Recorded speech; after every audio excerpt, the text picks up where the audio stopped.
Miss TV meeting tabiru singbu nomaitin kunjesuina taramna okjari maraki pau miyamda pizari. Soya milk amadi tofu sangom sana sem sabagi matangda nongmugi eba demonstration cum interaction program ama ngasi DM College of Teachers Education Imphal DMCTE gi Jubilee Hall da pangthokri. College asigi community contact program manung channa internet quality assurance cell aikak amadi College of Agriculture Kau Imphal ga punna khusam nana sen na pangthokiba taram aduda College asigi principal Dr. R.K. Lokendra, Vice Principal Dr. Konika Khuraizam, Aika Coordinator Dr. A. Dhaneswari Devi Amadi Khuraizam Dinesh Kumar Singh, Faculty Member DMCTE Yauna, Oza Singh B.Ed 3rd Semester Trainee Singh, Teaching Staff, Non-Teaching Staff Singh Sarupyaki, College asigi Faculty Member Dr. Anita Kangabamna Taram Opagi Warol Thamki, College of Agriculture Kau Imphal gi Food Scientist Dr. L. Sophia Devina Resource Person oina Sarupyaki, Thoramaduga Maile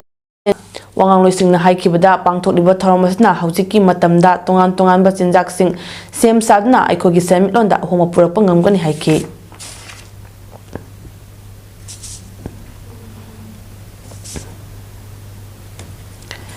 Ningombom Junior High School gi Mahairoi Singi oiba thama chupna chathagadaba free coaching class ngasidagi school atuda hautokre. Free coaching program aduga mailena school adugi headmaster in charge oina thabak puriba ahantem gopena fongdorakpada chahi khudingi school asida tamliba Mahairoi Singi oiba free coaching class pangthokna lakpagi maru oiba pandamdi school asidagi afaba Mahairoi kya puthokna national means come male scholarship examination amadi Navodaya Vidyalaya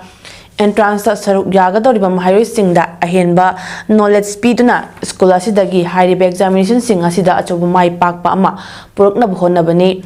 lonena school asida mahai masing tamliba Mahairoi singda sigumba coaching class asi piduna residential school singda mahi tamba phanganabagi pandamda program asi chahi khudingi lepna pangthokpani college Akpigani coaching class achi pangthoknaba hotnabada achob mateng pangbiriba school asigi oja sing amadi atop maphamdagi coaching class asibu mateng pangba lakpa oja sing buso thagapa phonglorokle akogi school oja sing natana akoi tongan ba maphamdagi voluntary laaga hariba program se akoi samajun shanti bodi oja amsu lae atopa local volunteers khangu sing chu lae Hai basing se makoi gi incentive khara ai side khara piba school side ngam jaba khara piba dani makoi da yamna sima pide ya de habidi leite aduga angang sing din nti koi sak pija raga makoi da starvation di process leitana baina adum thama sumna koi sak pija jagani hai basi mayam khon thamjari Universal Mothers Organization UMO gi new second Kanglanong Pok Thong branch hangdokhibaga loinena thopugadaba thomi singsu khankre UMO gi anova branch hangdokbagi tarom aduda pambaina luchingba UNLF gi assistant secretary HRD thangjam ningtamba UMO gi president Moirangthem Sarojini Leima Angomsa Maino Mayang Lambam Thoiba Ningthau Khongjam Pulindro Maite Dr. Loijinglen Chingsang Lakpa Nangmairakpam Laisangtem Inaukcha Amadi Ningthaujam Thoiba Maite Su Saryake Thoramaduga Mailena Pambaina Luchingba UNLF ki Assistant Secretary HRD Thangjam Ningtambana Fongdorakpada Lup Amana Tawgadaba Thabak asi Miyam Yaifanabani Miyam Yaifana Bathabak Tawbagi Lambidi Yamna Yamkre Lupki Thabak Thorom Singdi Yamna Kupi Lamdamasida Lamhen to Henba Kayana Senkai Tomkaiga Mari Lenena Tawidaba Thabak Thorom Kaya Tawribasi Mama Bisina Yingshinba Matautai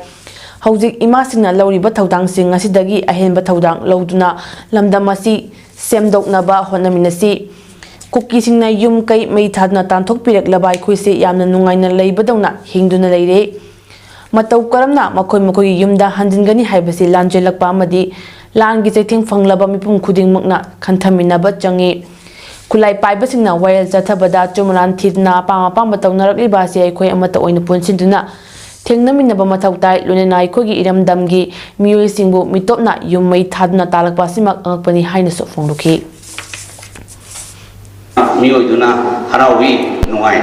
mai thiraba nakan oida pada tawribado aduna santori case to boya mioi tharna maruk to boya roi thingi tanana akoi khangde khangni akoi punama khangde akoi punama khangi ado maruk toriba maruk pudagi maruk power mioi duna maruk to boya roi pasha thanginde bagi ikan khangnai aduga phamdi bagang na marup tawni thingi taksali nongwi pai basing su ngasi October 13 da Laisram Ananda Yaima Laikidabagi Marirak Suba Ningsing Kumon Thoram ama Ananda Yaima Memorial Trust Committee na sin na pangthokre thoram asida T Rameswar Maitai Advisor Ananda Yaima Memorial Trust Committee T Asobasing Retired AI School Education Government of Manipur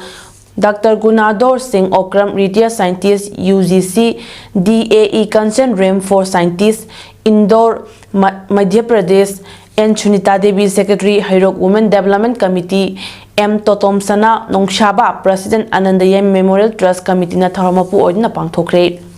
Laikidrabagi maramda khana nainabana ngasigi mapungoiba thoram oiki